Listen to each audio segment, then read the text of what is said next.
Bismillahirrahmanirrahim. Alhamdulillahirabbil alamin. Wassalatu wassalamu ala asyrafil anbiya'i wal mursalin wa ala alihi wa sahbihi ajma'in. Dah dengar ke ni? Subhanaka la ilma lana illa ma 'allamtana innaka antal alimul hakim. Rabbi shrah li sadri wa yassir li amri wahlul 'uqdatam min lisani yafqahu qawli. Alhamdulillah, semua alhamdulillah. Insya-Allah semoga selama ni kita telah pun mengerjakan dengan sebaiknya, insyaAllah, ibadah puasa, siyam kita, ibadah qiyamul lail kita, yakni yang kita biasa sebut sebagai tarawih, dan witir, of course, dan ibadah-ibadah lain, tilawah, tadabbur dan sebagainya. InsyaAllah malam ni kita akan sambung lagi sesi tadabbur kita, ikutlah sambil merih dan sebagainya. Bismillah. InsyaAllah. Now, sekali imbas, kita telah pun pada awal dulu kita telah pun nak kata apa membincangkan berkenaan dengan tadabbur Al-Quran, kepentingannya. Dan again, just untuk refresh, 3 persoalan yang saya anjurkan untuk kita tanya bila kita baca setiap ayat Al-Quran ialah apa maksudnya, apa kaitan dengan diri kita, dan sepatutnya ayat tu menyuruh kita buat apa, apa yang kita patut buat, apa yang kita patut rasai. Dan kita dah pun bincang beberapa ayat-ayat yang penting dan pengajaran-pengajaran yang penting daripada wahyu yang pertama, daripada kisah Abu Jahal dalam surah Al-Alaq, apa lagi yang kita dah, kisah Abu Lahab, kan? So banyak pengajaran yang kita dah ambil. Dan insyaAllah secara teorinya kita dah tahu apa yang kita patut dapat, apa yang kita patut buat, insyaAllah, apa yang kita patut rasa.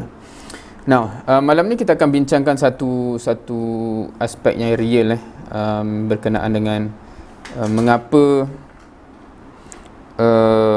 walaupun kita tahu sesuatu benda, tapi antara faktor besar kenapa kita selalu kecundang juga, akhirnya kecundang juga dalam konteks merealisasikan apa yang sepatutnya kita amalkan, apa yang kita sepatutnya buat berdasarkan apa yang kita dah sedia faham.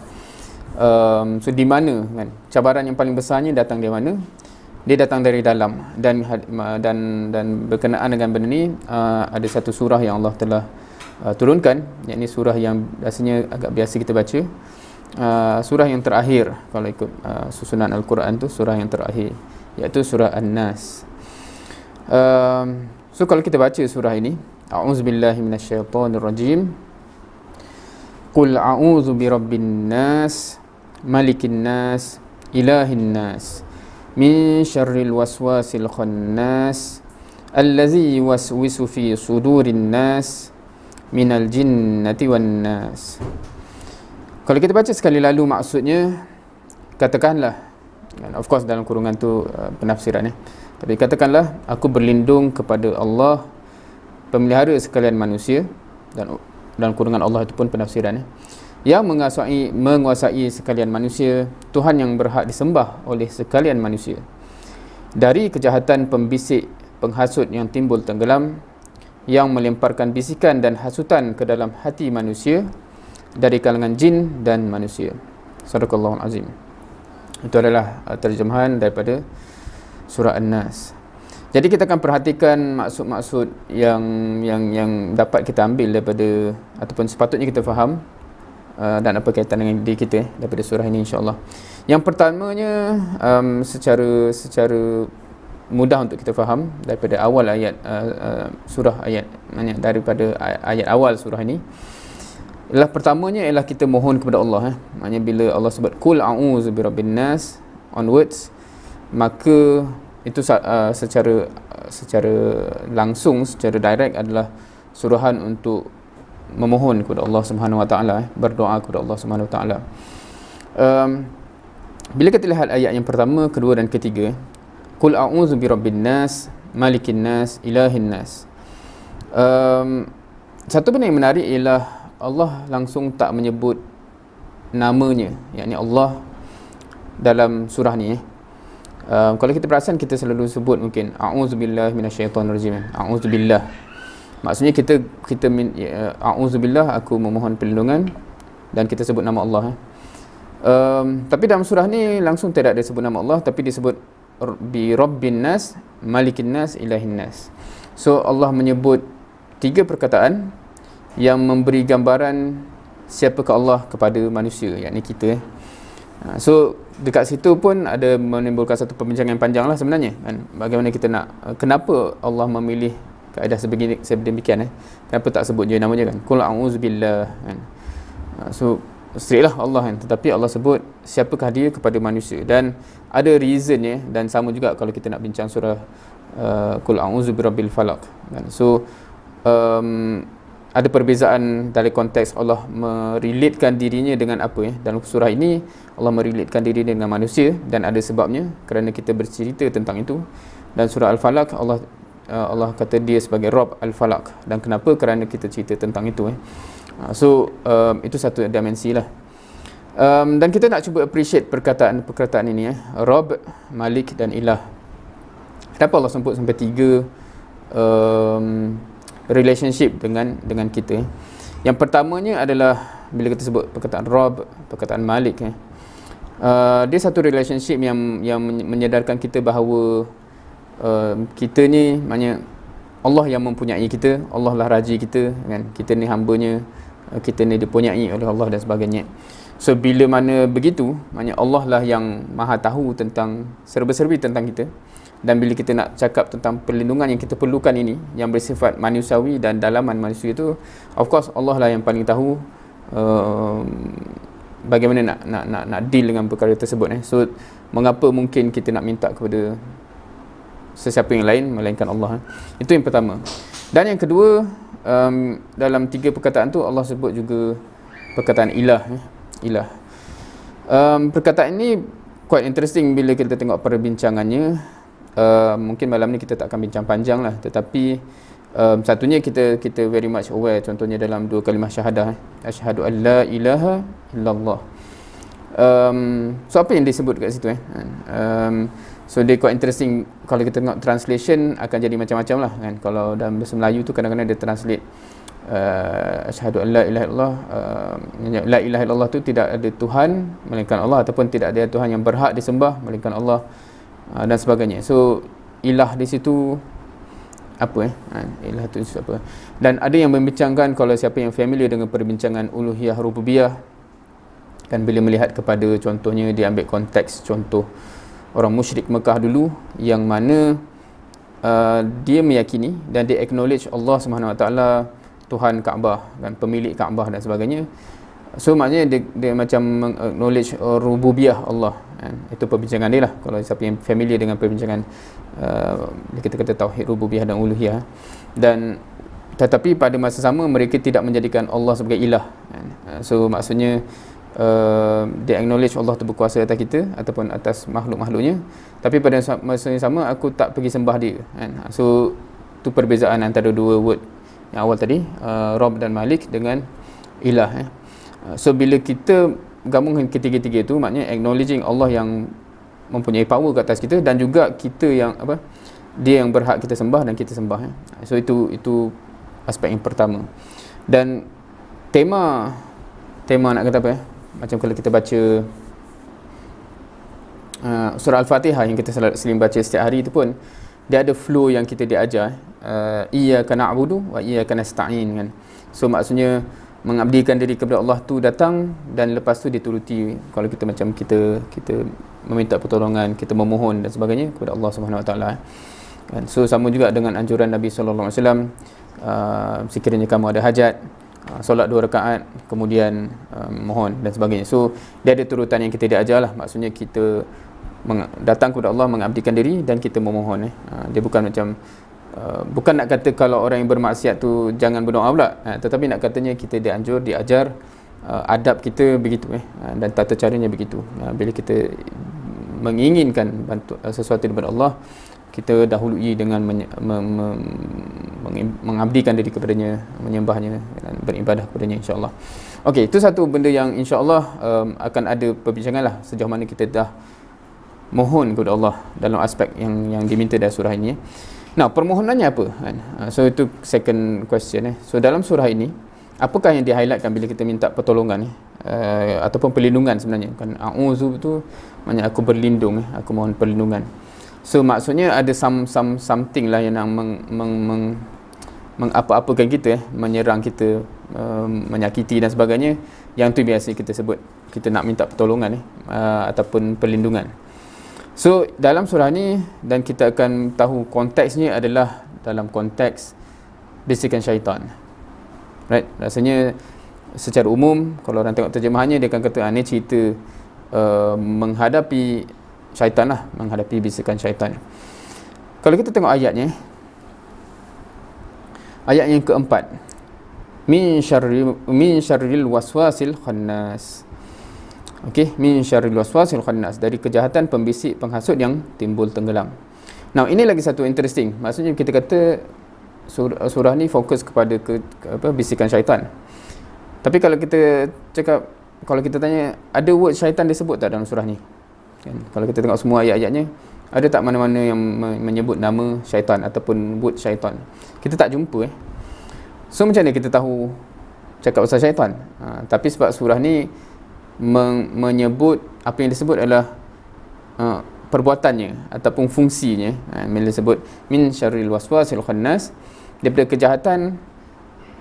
daripada kejahatan pembisik, kan? Min syarril waswas. Kalau waswas ni dalam bahasa Melayu kita ambil perkataan waswas, al waswasil al khannas. So kat sini tapi kat sini al waswas tu yang buat benda tu lah, yang menimbulkan waswas tu, al khannas yang maknanya dia timbul tenggelam lah kalau kita ambil translation kat situ, ataupun menghilang-hilang. So memang surah ni tak sebut perkataan syaitan, tetapi dia sebut apa yang dia buat, kan? So yang kita patut risau tu ialah bisikan itu, bukan makhluknya tu, kan? Maknanya bukan jembalangnya ke lembaganya, tapi bisikan itu. Bisikan tu yang merisaukan kita. Min syarril waswasil khannas. Kemudian ayat yang seterusnya, allazi yuwaswisu fi sudurin nas. Allazi yuwaswis. So tadi al-waswas tu maknanya yang melakukan fungsi tu, yang menimbulkan waswas tu. Dan kat sini yuwaswisu tu yang maknanya ni dari segi kata kerja lah, kan, yang membisikkan, yang yuwaswisu fi sudurin nas. Kalau kat sini quite interesting, dia translate sebagai yang melemparkan bisikan dan hasutannya ke dalam hati manusia. Actually translation ni kalau kita perasan, dia dah ambil unsur penafsiran, sebab kalau kita tengok word Arabnya tidak ada word hati di situ. Allazi yuwaswisu fi sudurin nas tu ialah yang membisikkan. Fi sudur tu di dalam dada, di dalam dada manusia. But of course kita tahulah dalam dada tu yang di refer adalah hati, bukan paru-paru dan sebagainya. Hati tu yang menjadi target syaitan, yang melemparkan bisikan kepada hati. Tapi kalau kita ambil literalnya, ke dalam dada manusia. And of course again, hati ni pun quite interesting word yang dalam bahasa Melayu lah, sebab bila kita kata hati ni, kita cakap organ tertentu ke? Sebab bahasa Inggeris, dia bahasa Inggeris dan bahasa Arab dia sama dalam konteks kalau kita translate literate, literal, sorry. Apa kata? Heart. Kalau macam kalau kita heart surgery tu jantung, kan, jantung, pembedahan jantung. Kalau kita kata in my heart, macam I feel something in my heart, apa semua tu pun word yang heart juga. So maknanya word heart yang kita cakap dalam konteks perasaan apa semua tu, word yang sama digunakan untuk jantung.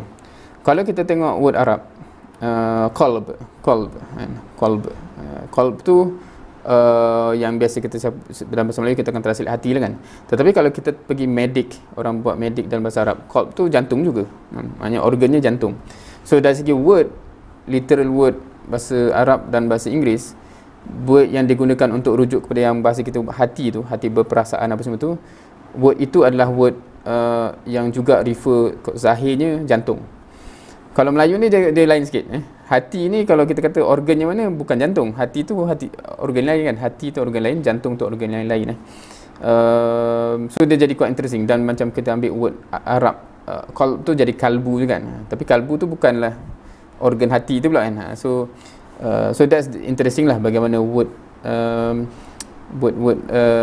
yelah ada perbezaan di situ ada perbezaan itu, tapi kita fahamlah yang kita maksudkan dengan hati itu yang tapi kalau nak kata macam adakah dia relate dengan organ yang tertentu, sebab kalau yang nak bincang ke situ sebenarnya dia agak dekat dengan jantung lah, sebab bila kita kata orang marah ke perasaan apa-apa tu dia di situ dia di maknanya degupan apa semua tu dia directly relate dengan jantung. Wallahu alam, biasanya kita akan cakap benda ni dalam konteks yang bukan fizikal tetapi spiritual wallahu alam. Tu just point tambahan berkenaan dengan perkataan hati itulah. Rasanya bahasa Melayu ni kot yang lain sikit bila kita translate heart, qalb tu dari bahasa Melayu ni tak guna jantung kita guna hati. Anyway, so satu soalan yang kita boleh tanya ataupun kita boleh fikirkan sebab dalam ayat ini Allah memberi indikasi bahawa syaitan membisikkan ke dalam hati syaitan membisikkan ke dalam hati. Satu soalan yang saya boleh tanya, kenapa dia tak serang otak? Siapa pernah pergi soalan ni? Kenapa dia tak serang otak? Apa maksud serang otak tu pula? Maksudnya sebab otak tu macam bila kita kata macam ni dalam diri kita ni, kalau kita nak fikirkan kita ada dua elemen. Satu elemen kalau kita kata otak lah, minda ni yang berfikir, yang memproses maklumat dan sebagainya, yang menyimpan ilmu pengetahuan. Dan hati ni lebih kepada berperasaan kan, sedih, gembira, biasanya itulah hati ni kan. So kenapa yang dia serang di situ? Kenapa tak dia serang di situ? Sebab kalau kita cakap pasal kenapa saya tanya soalan ni, kerana kebanyakan secara by default bila kita bincang pasal macam ni bagaimana nak membuatkan seseorang itu kembali kepada Allah lah apa semua tu, kita biasanya akan sedar atau tak kita akan bincang pasal ini kan. So kita buat majlis ilmu kan, dia masuk ke sini kan, kita bagi tazkirah ke apa benda, biasanya dia ke sini maksudnya info pengetahuan, ilmu agama dan sebagainya, kita simpan di sini. Kenapa tak syaitan kacau di situ kan?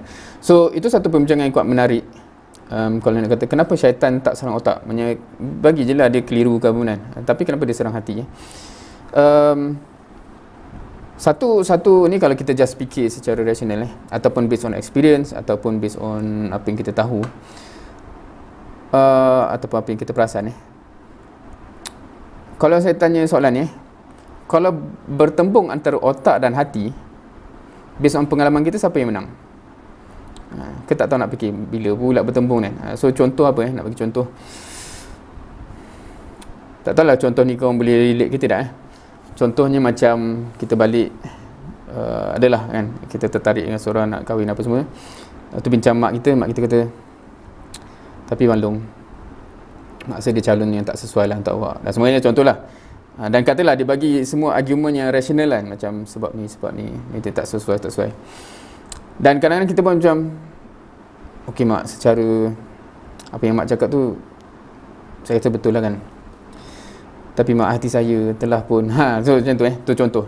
Maksudnya bila bertembung antara otak dan hati maksudnya kadang-kadang poin yang diberikan macam kita tak rasa salah, tapi hati kita still nak yang lain So contohnya kalau kita ambil contoh yang lebih general orang yang merokok contohnya, adakah sebab dia tak tahu merokok tu buruk untuk kesihatan kan? Ataupun dia so, tapi of course merokok ni susah sikit sebab dia ada unsur ketagihan dekat situ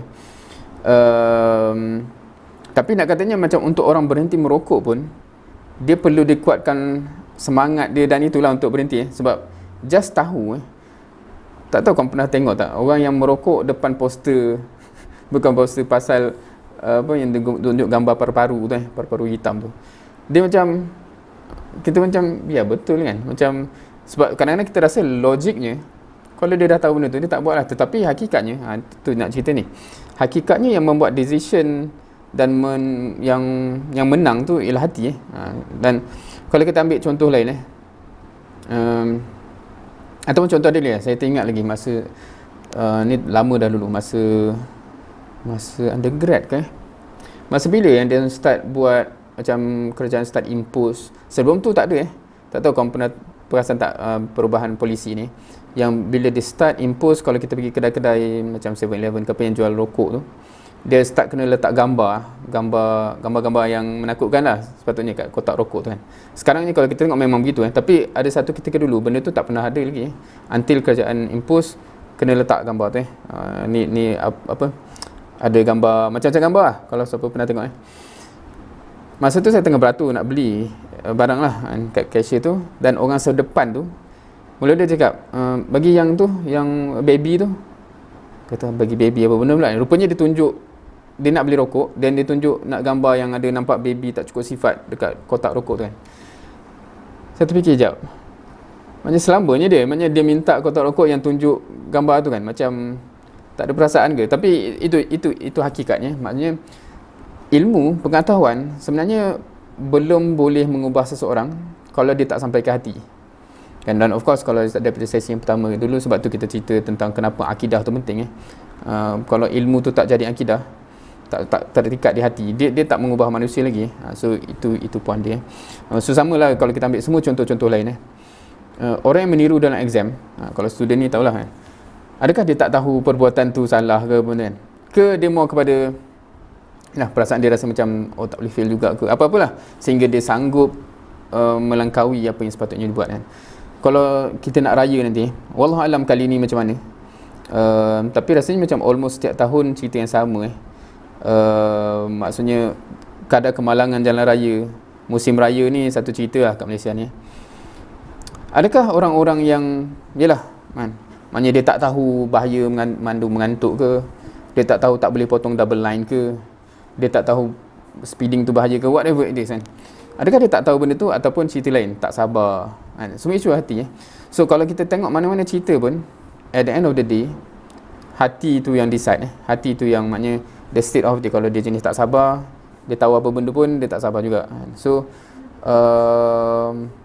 sebab tu point dia, syaitan just kena kacau hati maknanya orang yang syarat ilmu agama pun, kalau syaitan dapat kacau hati dia boleh guna ilmu agama untuk benda yang tak bagus So itulah, tak tahu dulu orang kata saya tak pernah tengok drama tu yang drama yang membapakan ustaz yang tak berapa betul sangat tu kan. Saya pun dah lupa nama cerita tu, tapi dulu famous dan macam semua orang seolahnya tengok. Saya tahu lebih kurang dari jauh saja. Tapi just nak teringat contoh tu tiba-tiba, sebab nak katanya ada orang yang mungkin kalau dia ada ilmu agama pun, tapi kalau hatinya berjaya dikorap oleh syaitan, dia boleh guna ilmu agama untuk kepentingan diri dan menjustify apa yang nak buat. So that's the fact, itu faktanya. So kalau kita ambil dalil itu dalil logik itu dalil nak kata apa, reflection logik. Kita boleh tengok hakikatnya begitu, based on pengalaman peribadi kita begitu, based on reality di luar pun begitu. So nak tak nak, itu key point dia. Siapa yang menang di hati. Kalau syaitan dapat kacau, begitulah kan. Maknanya orang cerik pandai pun akan guna cerik pandai dia untuk menipu orang, mensonglap duit orang dan sebagainya. Kalau kita ambil dalil nas agama pula so ada beberapa yang kita boleh tengok lah.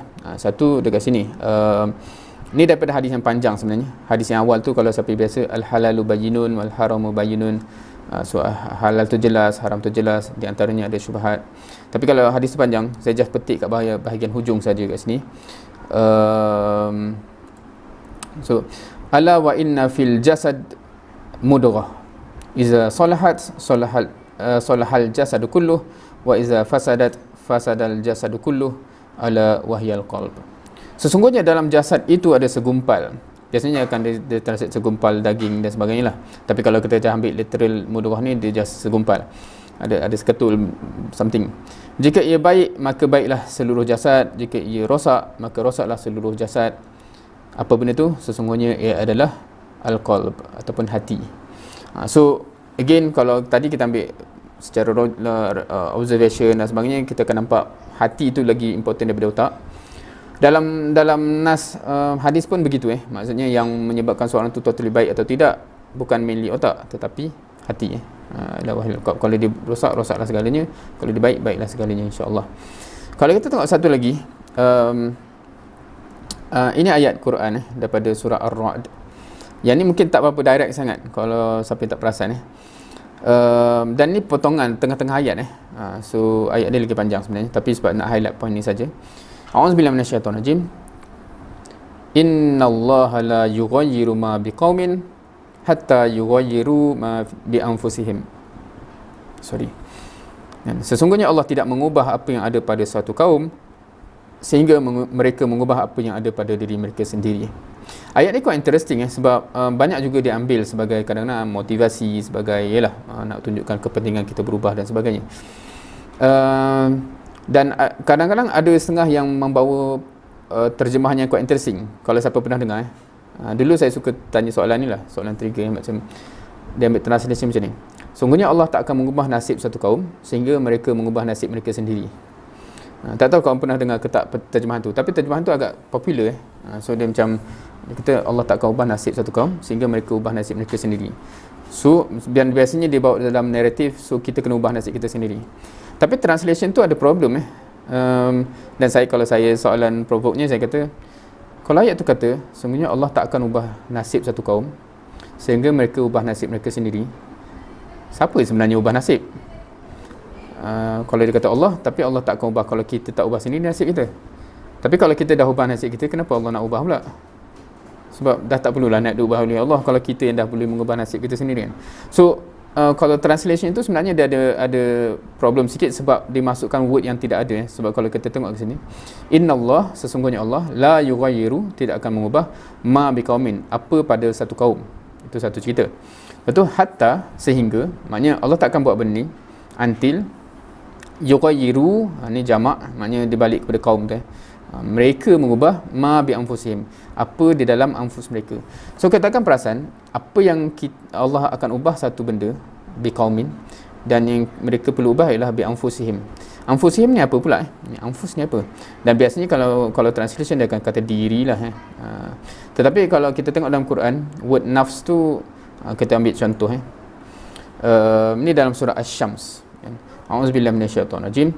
Wa nafsin wa ma sawwaha fa'alhamaha fujuraha wa taqwaha qad aflaha man zakkaha wa qad khaba man dassaha. So ada word yang sama kat sini, nafs nafs yang sama dengan anfus tadi. Demi jiwa serta penyempurnaannya, maka dia ilham kepadanya kejahatan dan ketakwaan, fujur dan takwa. Sesungguhnya berjayalah siapa yang menyucikannya, zakkaha, dan rugilah siapa yang mengotorinya, dassaha. Ha ni balik kepada nafs dan biasanya nafs ni dia akan relate bukan kepada diri kita fizikal tetapi spiritual tu kan, dan biasanya kita akan cakap jiwa ataupun hati dan sebab tu kalau kita siapa yang biasa dengar tazkiyatun nafs penyucian jiwa, dan kita tak cakap pasal fizikal kita cakap mandi ke apa, tazkiyatun nafs tu benda-benda kejiwaan lah, benda-benda hati So balik kepada ayat ni, dia sebenarnya reinforce apa yang kita bincang tadi Allah tak akan ubah nasib satu kaum sehingga mereka ubah apa yang ada dalam hati-hati mereka jiwa mereka. So bila kita cakap contoh tadi maknanya statistik kemalangan musim raya tu tak akan berubah nanti kita berjaya didik semua orang jadi penyabar. In other words, contoh, kalau kita ambil contoh.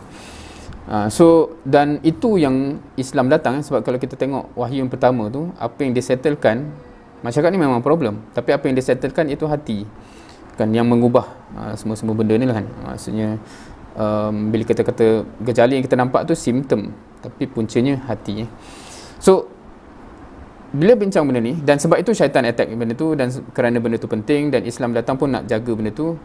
So point dia balik kepada kita so apa yang kita buat selama ni. So point yang agak obvious ataupun amat obvious sepatutnya ialah kepentingan untuk kita jaga hati, dan itulah yang point yang nak di-attack oleh syaitan Okey, sebelum kita bincang so apa patut buat, kita nak faham lagi habis surah ni sebab ada satu lagi ayat yang kita tak bincang, iaitu ayat yang terakhir, iaitu minal jinnati wan nas. Ni lagi interesting, dari kalangan jin dan manusia. Apa yang dari kalangan jin dan manusia? Yang membisik tadi tu. Dan so Allah sebut tadi mintalah pertolongan Allah daripada bisikan yang datang, dan Allah tak sebut word syaitan, Allah just cakap fungsinya yang membisik ke dalam hati. Dan yang buat kerja tu ada daripada jin dan ada daripada manusia. Nah, of course jin tu sedia maklum sebab bila kita kata syaitan, yang biasa kita sebut syaitan tu memang makhluk jin kan. Jin yang dicipta dari api, memang syaitan itulah dia kan, dicipta dari api Tapi dari segi manusia ni apa pula? So itu satu benda yang interest nak dibawa juga malam ni untuk kita fikirkan. Apa yang dimaksudkan dengan syaitan dari kalangan manusia yang membisikkan ni kan? So again, walaupun kita duk guna word syaitan, tapi dalam ayat tu tak ada sebut perkataan syaitan. Dia sebut fungsi dia yang membisik menimbulkan waswas ke dalam hati.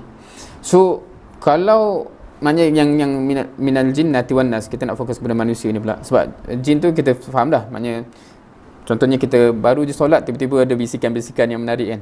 Sama ada teringat kunci letak kat mana lah, teringat assignment apa, tu syaitan lah tu. Syaitan main peranan dia. So kita sedia maklum syaitan ni sentiasa membisik.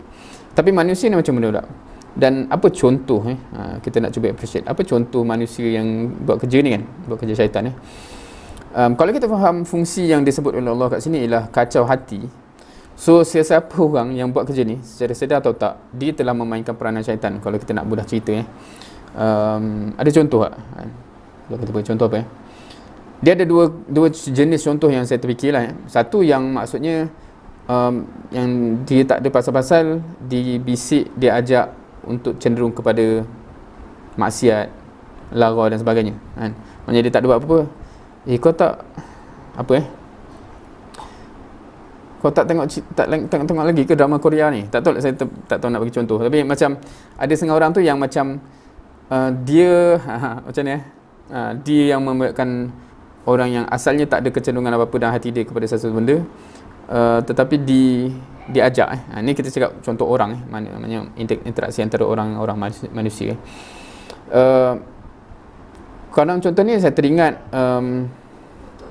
ni zaman saya universiti dulu kisah peribadi ni, di mana kita orang dulu masuk universiti first time, masa tu internet baru mula sekarang ni kawan-kawan besar-besar dah internet dah macam-macam, tapi dulu baru mula masa zaman masih guna dial up lagi.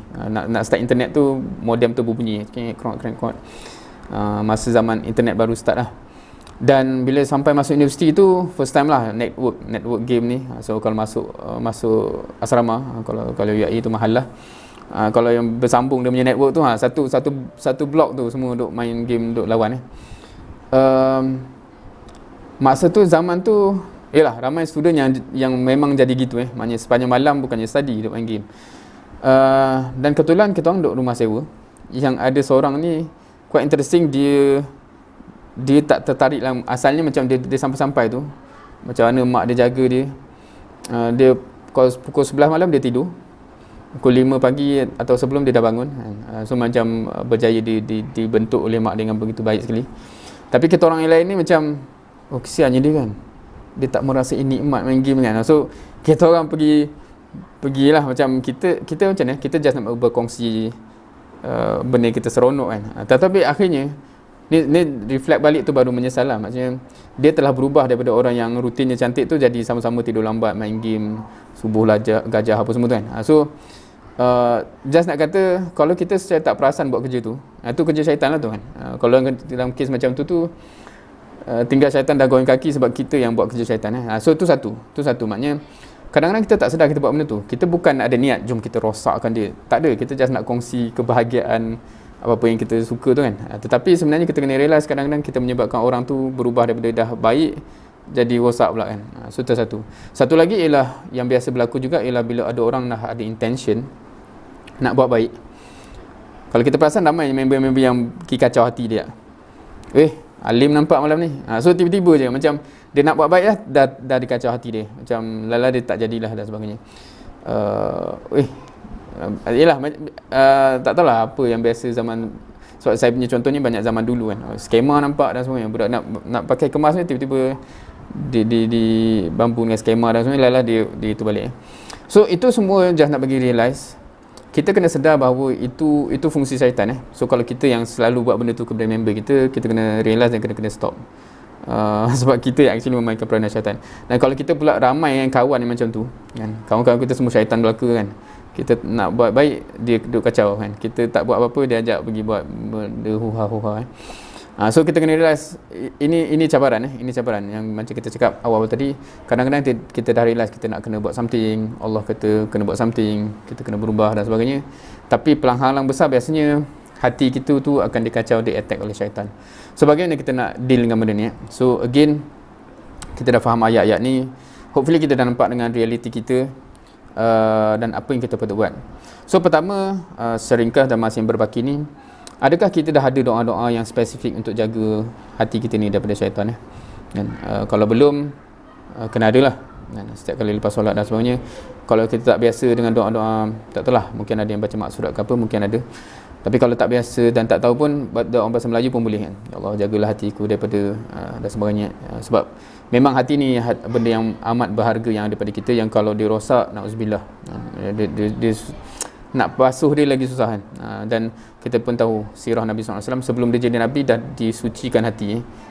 Malaikat belah dada dia teringat nak pergi pesta, Allah bagi dia tertidur dan sebagainya. Maknanya jangan tercemar. So kita ni macam-macam dah tercemar ni, macam nak ni kan. Tapi jangan bagi lagi tercemar lah. So ada dua benda kita nak itu. Dan of course ikut point daripada surah ni, minta pertolongan Allah SWT. Adakah kita dah ada doa tu? Kalau ada, bagus, alhamdulillah, teruskan. Kalau belum ada, carilah. Ataupun just doa bahasa Melayu je. Ya Allah, lindungilah hatiku daripada syaitan dan sebagainya. Kedua, kita kan ada usaha untuk kuatkan hati kita sendiri dan juga bantu untuk kuatkan hati-hati yang member kita supaya terhindar daripada syaitan. Dan yang jadi macam kita nak link juga dengan point akidah awal tu. Maksudnya semua semangat kita ni pada tempat yang betul.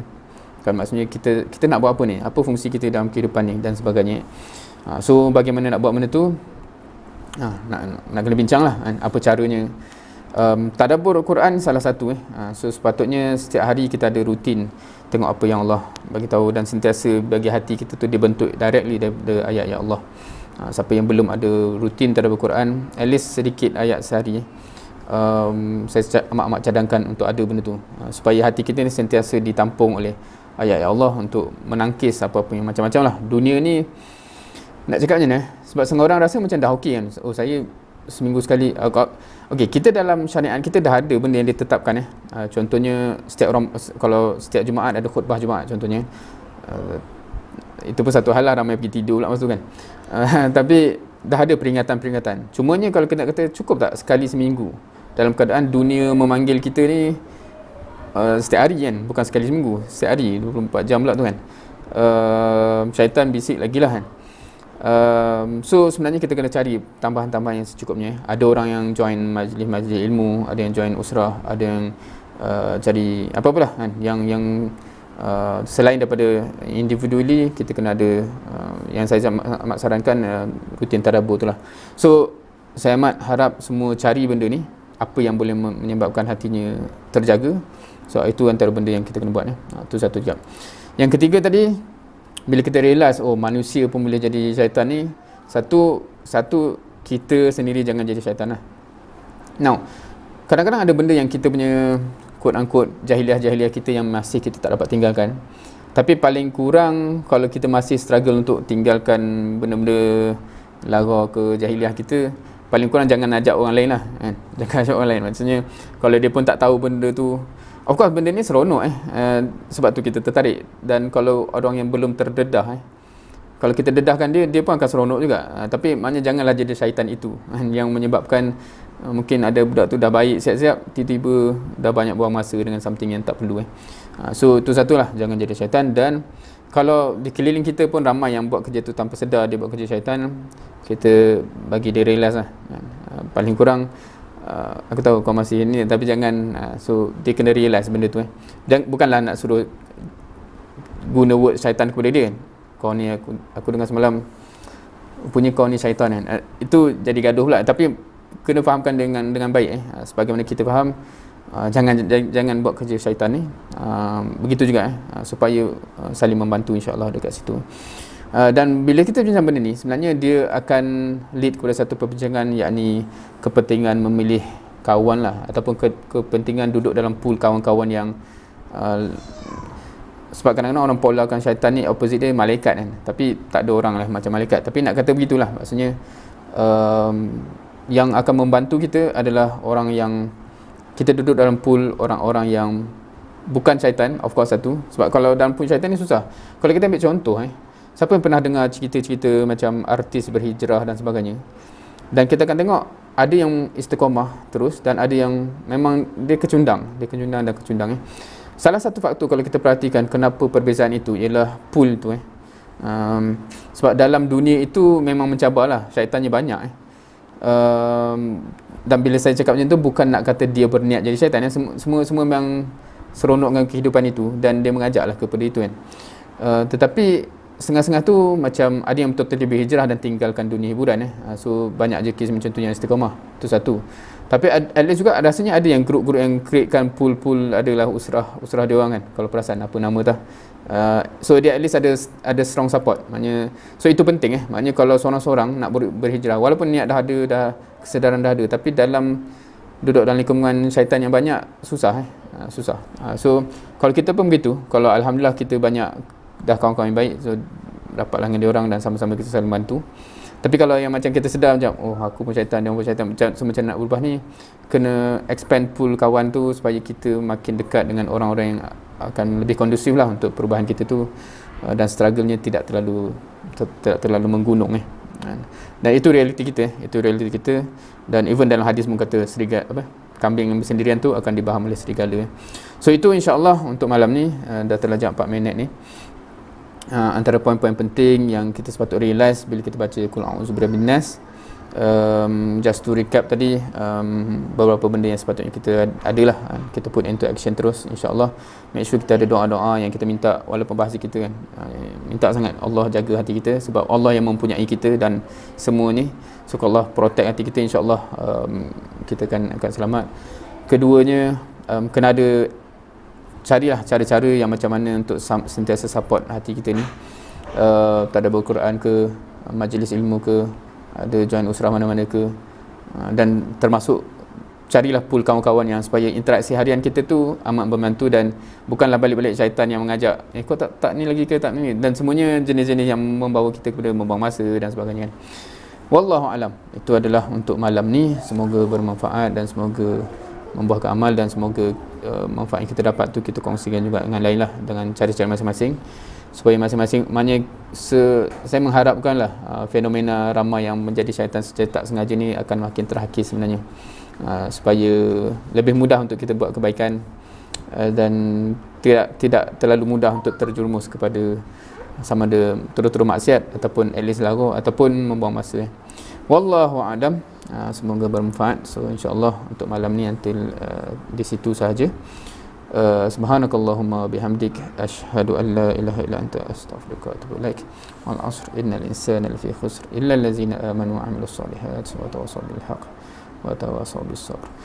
Jazakumullahu khairan katsira. Wassalamualaikum warahmatullahi wabarakatuh. Terima kasih doktor. Sama.